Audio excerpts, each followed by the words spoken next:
estimons notre propre foi, c'est dans la prière. Nous pensons assez facilement qu'un peu de prière peut suffire.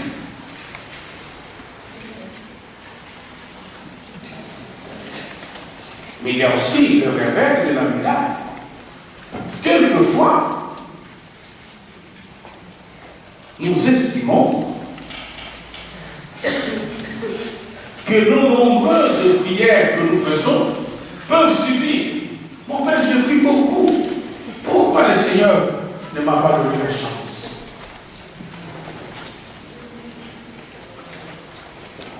Je me rappelle une fois, en parlant avec une famille de mes fidèles qui avait une grave situation de maladie dans la famille, quand je leur ai dit, bon, on va commencer à prier les chapelets chaque soir ensemble. Le monsieur était fâché. Il dit, non, pas fâché, mais déçu, quoi. Alors, Père, c'est toute la vie que nous faisons déjà. Avec moi et mes enfants, les chapelets, on dirait que les seigneurs, plus sont pris, plus...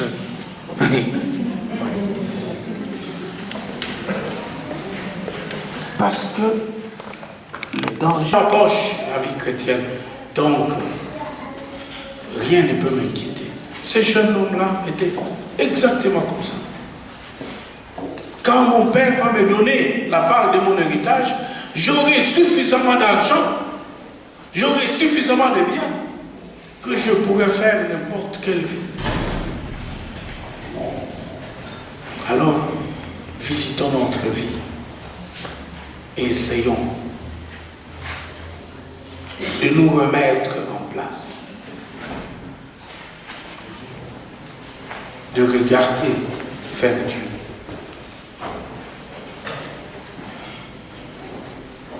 Un autre point où la soumission nous embête, ce sont les commandements de Dieu.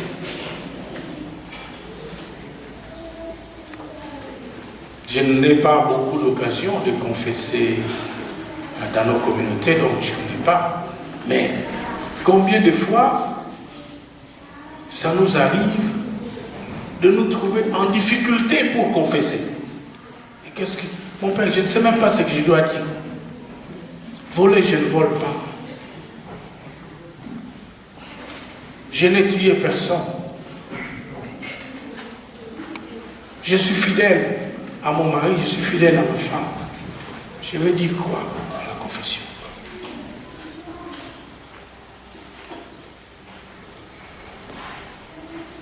Parce qu'un regard profond, réel, avec une confrontation sur les commandements de Dieu dans ma vie, pèse. Je suis quand même intelligent, j'ai quand même une tête. Je ne peux pas tout le temps, avant de poser un acte, me demander si c'est la volonté de Dieu ou pas. Est-ce que moi je n'ai pas la volonté?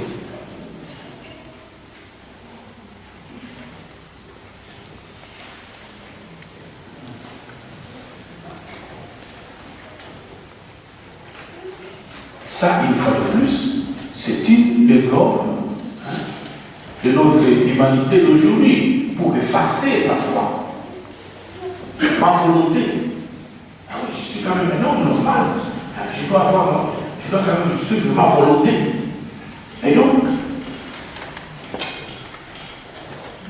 comme le Fils, on se trouve en conflit avec la limite que la volonté de Dieu peut poser dans ma vie, dans ma volonté.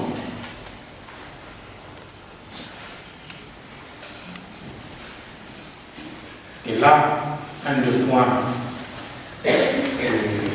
j'aimerais indiquer. Voyez par exemple dans nos rapports interpersonnels.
Au nom de Christ, nous vous le demandons, laissez-vous réconcilier avec Dieu.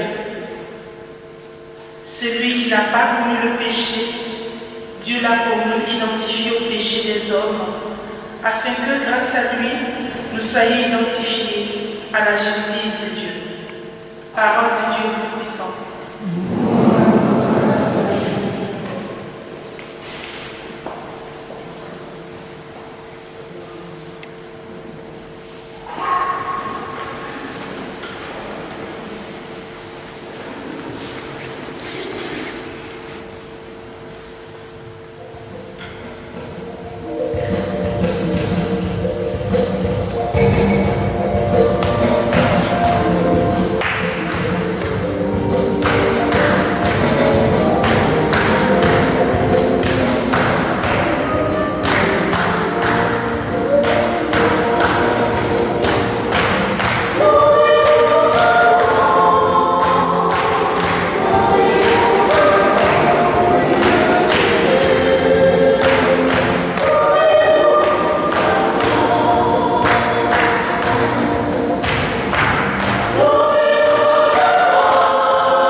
Vite, apportez le plus beau vêtement pour l'habiller Mettez-lui une bague au doigt et des sandales aux pieds.